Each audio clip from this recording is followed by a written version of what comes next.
Now, does this just automatically go?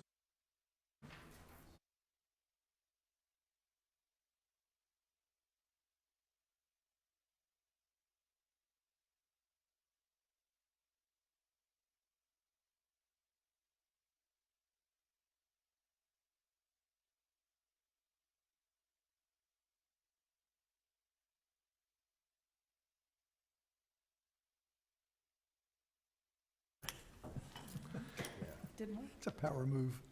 Yeah. Thank you all for coming. Boy, do we appreciate it. The room is empty for those of you who Welcome are watching it. to the Lake Bluff School District 65 Board of Education regular meeting for April 9th, 2019. Julie, could you please take the roll? I can do that. Mark Berry. Present. John Morozen. Present. Leanne Charlo. Present. Julie Gottschall, present. Richard Hegg. Present. Philip Hood, absent. Susan Ryder. Present.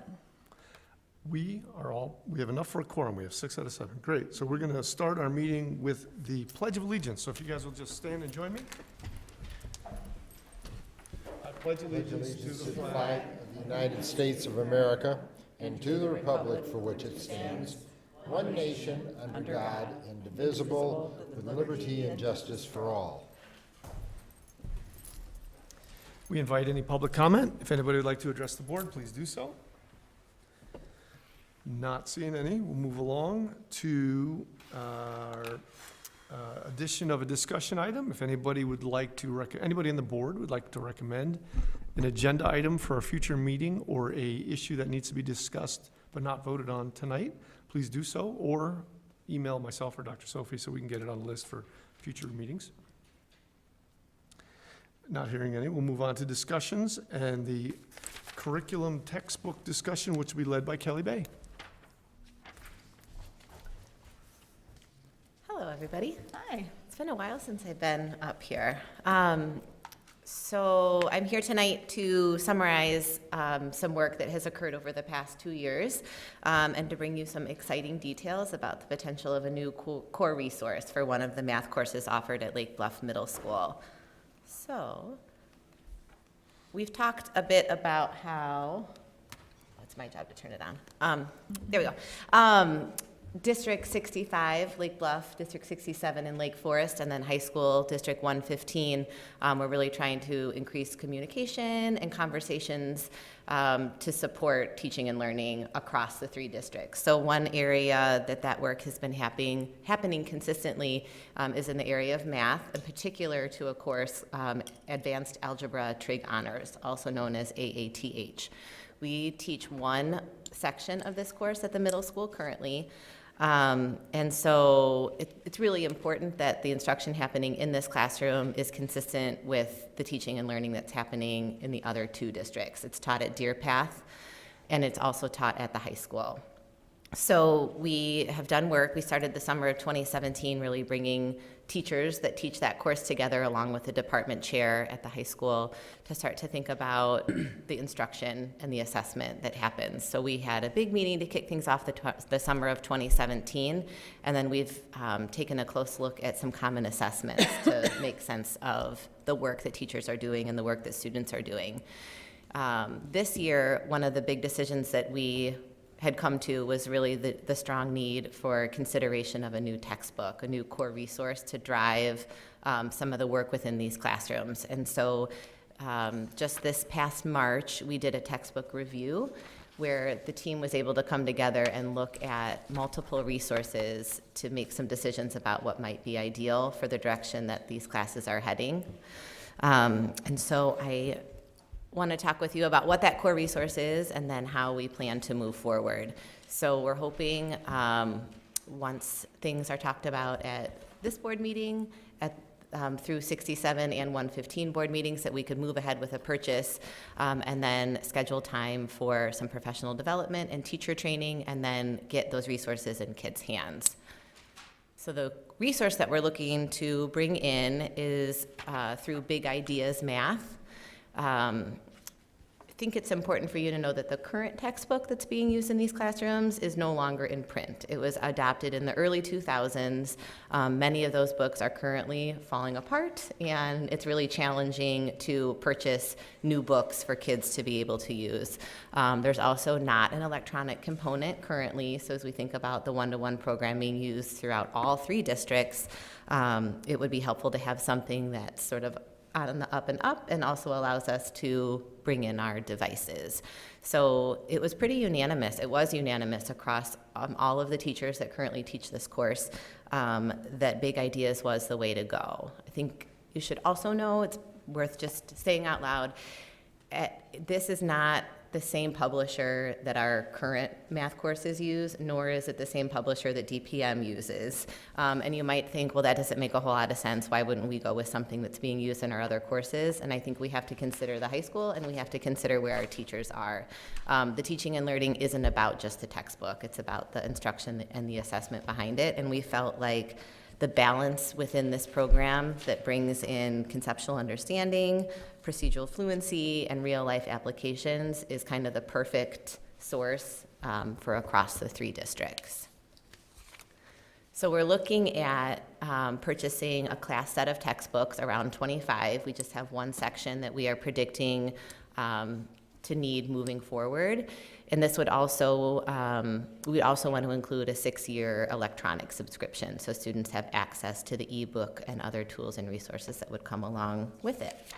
How many? Go ahead. Just back up to that slide a minute. Coming from a publishing background, I'm curious. So they sell you the core product, and is that included in the $3,200 subscription price? It is. Okay. Yep, so the tangible bound textbooks would be included in that, would be a That's class. for 25 students? We've hovered around that for the last few years, so I think that's a predictable number as we Who move forward. owns or who's the publisher? It's through National Geographic, actually, and Centigage. So there's sort of publishing companies that sort of buy out other ones. So their strongest bet, they've published a lot in the area of science, as you would guess, with National They Geographic. continue to update the electronic version year to year? Okay. And at the end of 6 years, then you have to renew if you continue with them? Yes. Okay. Or adopt a new version if there's a new version by that And is there a point. hardcover version as well? Yes, sir. Yep. Okay. Which is practical in the sense that sometimes our tech may not be working. We may have students that don't have access at home, so they would need to bring the textbook home in order to do the extra practice necessary to keep up with the pace of the course. Okay. I was just curious about the process that you go through to arrive at this particular product.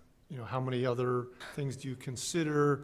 What are your standards that you're looking for? Are there places where you can inquiry reviews of the product? Yeah, compare so across things? I would have to applaud Jeff Cooney is the department chair for the math department at 115, and he led one of the most beautiful curriculum reviews I've ever seen, or a textbook review that I've ever seen. So he knew he was going into a room with mathematicians, and so he created spreadsheets with formulas that really weighed the things that the math department had communicated were valuable to them. So things like it needed to align with Common Core, it has to align with our state standards. The level of rigor, the amount of practice and problem solving within the textbook. So the members of the team ranked sort of all of those categories as far as what was most important to them. And then he put together spreadsheets for each of the programs that we reviewed. So we looked at about 5 or 6 different textbooks. And through calculations, this was the one that we arrived upon, and I thought that the magical part was that, like, throughout conversation you could tell this was the front runner, and his mathematical formula really proved that. He made an analogy to like Match.com, and so the different algorithms behind like a online dating program. So I think any good math teacher has a strong hook, and so that definitely got me, and I think the rest of the department. Sounds So. like maybe that's something to consider for It was future really impressive. evaluations, yeah. Definitely. Good, Yeah. thanks. No problem. So just as we think ahead, one of the requirements is that we have this material out for the community to review. I was really hoping that was going to be in my hands this evening to pass out to you, but it is still in transit. So my hope is that it arrives tomorrow. As soon as it gets here, I will have it out on display at the middle school where the course will be taught. And I'll also have a device where you can sort of navigate some of the electronic layers. We have a trial subscription. So if anyone in the community is interested in kind of taking a look at that resource, if any of you are, it will be on display at the middle school. My hope then would be after 2 weeks of preview plus a little bit of time, I could return to you on May 14th. For May feedback. 14th will not be a voting meeting, so we'll have to do that at either the April 23rd meeting or the May, whatever the last meeting in May is. All right. Any other questions for Kelly? Just a quick comment. We display all of our textbooks that we're going to buy per board policy so that parents can actually come in. Kelly has sent out a note so parents know that it will be there for display.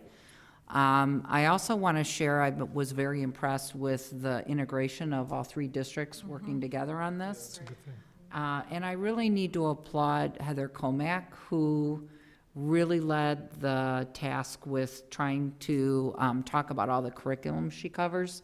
She did a phenomenal job and was really a leader in the group. So this is how we would like to see curriculum adoption happen all the time in all 3 districts. Yeah. It was really a great role model. I couldn't agree program. more. Yeah, we're really lucky. Maybe there's momentum to build on, to keep it going, to get articulation more and more and more and more and more and more and more. Yeah, definitely an area to celebrate. Great, All right. thank you. Thank you. So the next discussion item this evening is extending the teacher computer leases, and one of those 2 gentlemen is going to lead that conversation. Jay?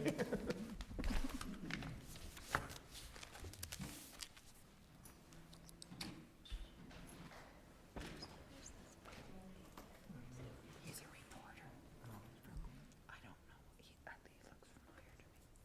So if you recall, 4 years ago, we came to the board with the idea to lease our MacBook computers. We were buying them annually, spending several $100,000 buying computers, and we looked at the residual value of the computers and the short lifespan and looked into leasing and decided to lease them instead.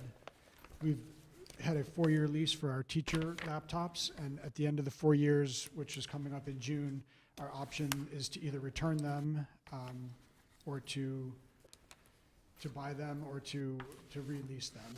Or if we return them, then we'd have to purchase new computers or lease new computers for another 4-year term. And so in leasing the computers, we basically are only paid for the value that we used, and so we saved a considerable amount of money versus buying them outright. And we looked at the option of returning the computers and getting brand new ones for another 4-year lease, and that basically would have cost another $30,000 to $35,000 a year. The computers are in excellent shape and they still meet the needs, so there's really not a lot of benefit to getting new computers. So we're recommending extending them for 1 more year because it takes a lot of effort to turn them in, clean them all, send them back. There's shipping costs, and then to lease new computers. So it would be much easier to keep the computers we have. They're in very good shape. And we would save about $8,000 next year on leasing costs. And this contract was already reviewed when we went into the original lease. So this, So, we have, by we- our the attorneys. board approved a master lease with American Capital 4 years ago, and there's different addendas. So every time we lease a new batch of computers, it's just an addendum onto the lease that describes what the computers are. So it's under the same term. So that the board if- has approved. We're currently spending $30,000 to $35,000. That's about $8,000 a year. No, it's, About $8,000 more a year than it will cost Well, to. I mean, no, that's an annual payment, I An think, the annual payment. 32,000. oh, okay. So I we, know, I was doing that math in my head too, thinking, right, we leased them for a net 4-year cost that was about, I don't remember now, I think 80% of the cost of buying them new. Okay. And so to extend it for another 5 years basically just adds onto that 80% and makes it 90% instead. And then the idea would be to return them next year and to get new ones. So you think you got one more year out of these? Yeah, definitely. They're in very good shape. So something that I thought of during Kelly's presentation just now is the fact that we use different types of computers for kids, the one-to-one, than they do in the high school. And I just wonder if we ever are considering moving off of the Mac and going to, the Windows We version. talked about it at our tech committee. I'll let Kevin answer that. Yeah. Not for our teachers at this point. Really what drives the discussion around student laptop purchases is really what they need, and in terms of what they need to, for their classes and those sorts of things, they can get with the Chromebooks. But for teachers, in terms of everything that they have come to know and be able to use, the power of the Chromebook just isn't enough for. So and I appreciate this isn't about the students, but are we looking at Chromebooks for the students at some point in the future or no? We've got almost every grade but two. In sixth grade, they got them this year, seventh grade next year. I need to be on the connect. I'm 2 years out. I've got a sophomore. So, we have our plan is to roll that up, so next year, the next grade that we'll be getting them is seventh grade, and then it'll just. Then we're Never almost done. mind. Guys had the idea before I did, yeah. So yes, we're on it. All right. Any other questions? Okay, we're going to go on to action items. Our first action item is Board Policy First Read. Policy Committee met on March 5th and made changes to the policies that are included in the packet. We're being asked to approve these policies presented as a first read. The final read will be scheduled for April 23rd, and I would just want to thank the Policy Committee because this is a lot of work. I just counted, it's upwards of 30 different policies across 6 different categories. If any of those guys would like to raise any particular issues, or Dr. Sophie, if you'd like to highlight any particular issues on the policies. I would like to point out 2 quick items and then see if any of our other policy committee members want to make any comments. On policy 2.70, our vacancies on the Board of Education. The last paragraph refers to the caucus recommending a prospective candidate to fill a vacancy on the board. This policy was enacted when Lake Bluff had an actual caucus. It has changed over now to Vote Lake Bluff. And our recommendation would be something like, and I'll tweak it before we bring it back for second read. The board will notify Vote Lake Bluff, and I'm going to put in parentheses, or any other nominating body, and consider any recommendations provided by them. So that would be one change that we have. I also wanted to comment, we had some discussion on EpiPens, stocking EpiPens in our schools and inhalers. And our board policy team came up with a couple great ideas. So Kevin, you want to give us a quick update on that? We have 3 doctors in the community who are working with us at this point. So EpiPens are actually fairly easy to get once we pass this policy. So EpiPens are, since it's sort of a national endeavor that lots of states have that as a policy, there's a free EpiPens for school sort of thing that lots of drug companies contribute to. And so we have a doctor who's prescribing that. And then the asthma inhalers, we're working with another physician in the district who is going to prescribe them, and we're sort of working out the logistics on that and what that's going to look like. There's going to be a cost to the district for that because there's not currently a free supply of asthma inhalers, and so that cost will come probably every other school year. So to have the undesignated supply of asthma inhalers in the office. And then along with this board policy, there are a couple of things that need to happen. So there's training that needs to go on for staff members. So that's the first part, and then anytime we use them for anybody who is not already on a current health plan, we have to report it to the parents within 24 hours, which we would automatically do anyways, but we also have to report it to the state within 48 hours. The bottom line is, we've been searching for somebody to write the prescriptions, so Kevin put a letter out to all of our parents in the district and kind of told them our dilemma, and we had many volunteers come forward and say, I'd be happy to prescribe, so Oh, good. it all worked out. That was policy 7.270. Other than that, they were changes based upon the law, review of current policies. Does any of the policy committee members have anything else they want to point out? No, these were very much pro forma kind of changes, nothing substantive or dramatic in any way, so. Thank you for your time spent on that, I appreciate it. Okay, so if we've got no other discussion on the policies, may I have a motion to approve board policy for first read as presented by the administration? So moved. Second. Roll call vote, please. John Morozin? Yes. Leanne Charlo? Yes. Julie Gottschall, yes. Richard Haig? Yes. Susan Ryder? Yes. Mark Barry? Yes. Motion is approved. 7B, approval of the 2019-2020 non-licensed staff compensation. Board is asked to approve the non-licensed staff compensation as previously discussed and presented in your packet. Is there any discussion? Any comments from Jean or? No, I think, as we discussed before, we'll be making a recommendation of 3% for all positions except for the one position that we have to make an adjustment. And we make that recommendation based upon comparables with our local community school districts. It kind of keeps us in the middle of our comparable districts. It's consistent with our usual historical range, and it prevents us from making future salary adjustments. So we recommend 3% and the one salary adjustment for maintenance. Okay. Any other questions, comments? So may I have a motion to approve the 2019-2020 non-licensed staff compensation as presented by the administration? So moved. Second. Roll call vote, please. Leanne Charlo? Yes. Julie Gottschall, yes. Richard Haig? Yes. Susan Ryder? Yes. Mark Barry? Yes. John Morozin? Yes. Motion is approved.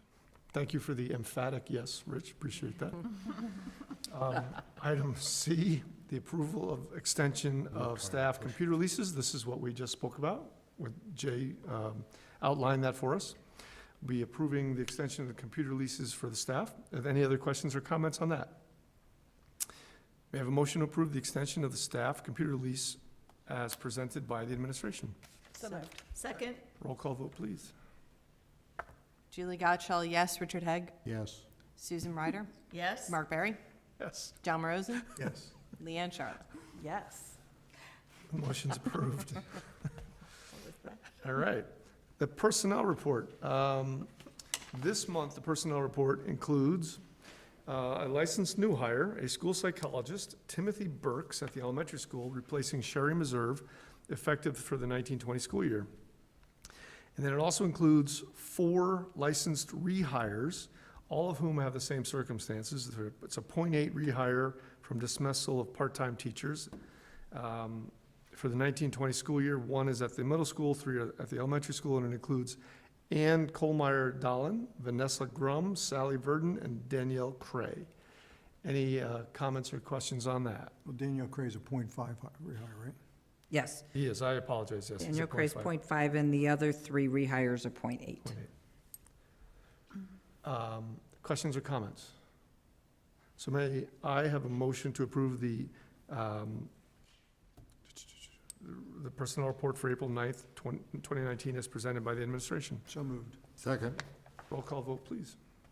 Richard Haig? Yes. Susan Ryder? Yes. Mark Barry? Yes. John Morozin? Yes. Leanne Charlo? Yes. Julie Gottschall, yes. Motion is approved. And finally, that's it for discussions, for action. Any public comment? Not seeing any. May I have a motion to adjourn at 7:25? So moved. So moved. All in favor? Enthusiastic movement there, yes. All in favor? Aye. Opposed? We are adjourned. Thank you for your help. All right, we're heading over to Innovasi, everybody. We gotta